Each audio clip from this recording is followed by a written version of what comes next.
Yeah. Okay, so pause for Melbourne Design Week.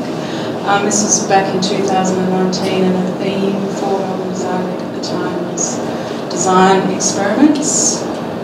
Sorry, my clicker's not working. Okay. So we teamed up with a crew of people, and we were all interested in doing a sensory experiment. I think that was what we kind of landed on. We started off with Hassell and Arup being the key players, and then we brought MPA and a few others into the mix. I think going into it, each of us were also keen to take to it an idea, or in Vanessa's case and Arup's case, a technology that they were wanting to experiment with as well.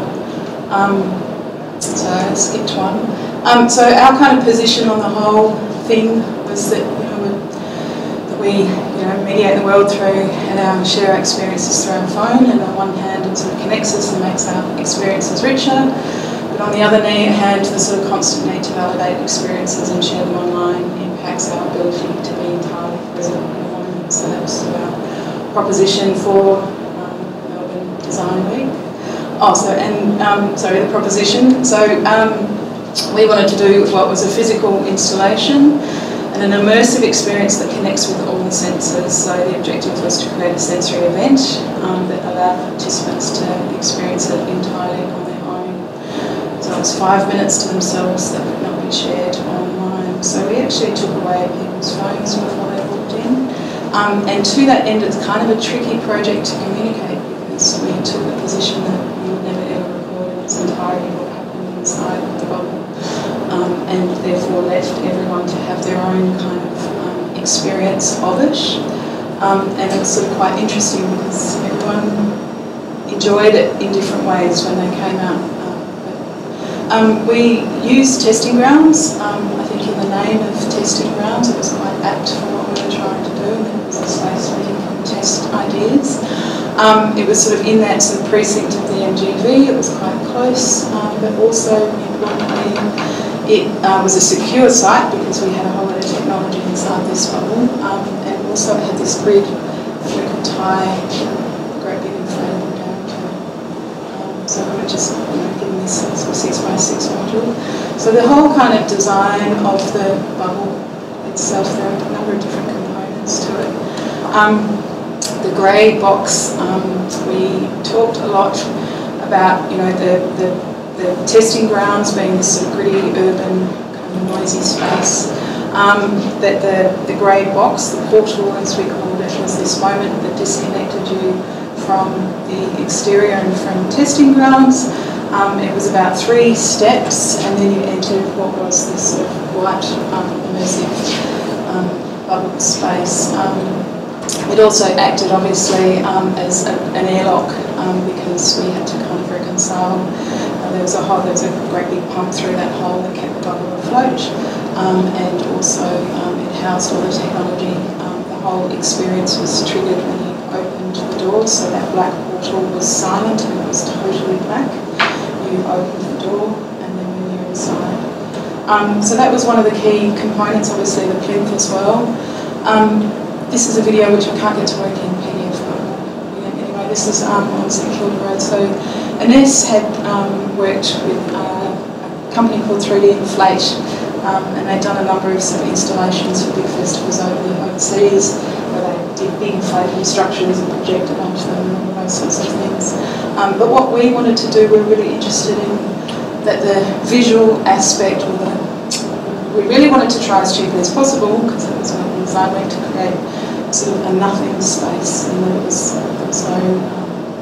nothing about it. It was almost sort of this pure white space, and it was about kind of making sight be the least of the senses once you're inside this. So we spent a lot of time actually. We blew up this bubble and all climbed in it, and that for 3D Inflate, and Ines was their kind of experiment. It's like they'd never actually put anyone inside an inflatable. So this was all of the sizing. This bubble was actually custom made for this sort of grid of testing grounds, so that it could fit inside and neatly kind of fit inside. And then it was sort of kind of a really happy accident in the end, because one night through the technology and the light escape in the door, the whole thing glowed. So we realised a key part of this was that we needed to have a host because taking away people's phones for them. That we did a whole lot of research around phones and how long it takes between when people look at phones, and they sort of predict that most people can't go longer than 5 minutes without sort of picking up a phone if they're not actually doing something.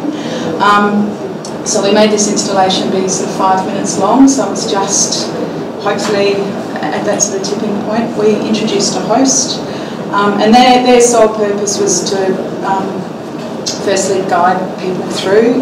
We had these aprons. It was sort of like, I'm going to put your phone safely in my pocket, keep it safe, and I'll be here when you get out, and everything's sort of safe with me. There was a whole kind of dialogue that went around that. So this was sort of made, we had Kudrat Mahar against the felt, and we spent time sewing that bag, and a host came into it. So then each of the sentences, 2 minutes. Oh, okay, we've got touch. I'm going to fly through. So this was the one offering inside the bubble, which was this large cushion, which was about whether or not people could then choose to either walk around or they could choose to sit down and enjoy it. So in its most in daylight, it was just this simple white space sound.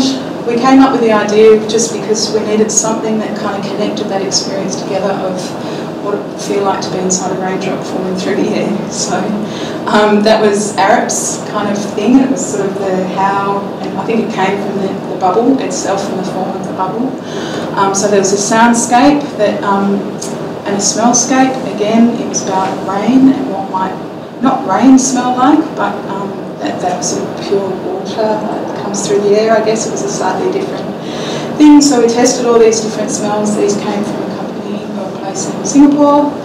Taste we dealt with on the night, and it was as simple as sort of raindrop cakes we had to the big installation party. And sight. So this was by day. So Ines put all the lights on the back of the door, and the lightscape coincided exactly with the soundscape. So there was, as you opened, there was a nothing, you opened the door and this whole kind of experience came to life. So by day it was this pure white nothing space, which was actually quite beautiful to lie in. But as you opened the door, this came to life, and then there were these, it transitioned through all these different kind of colours inside through that lightscape, and it's a sort of quite fun and quite beautiful immersive sort of experience of colour. And then at the end we just recorded, just with simple post-it notes, how people felt afterwards, and there was sort of a resounding calm, well, and there we go, 8 minutes exactly.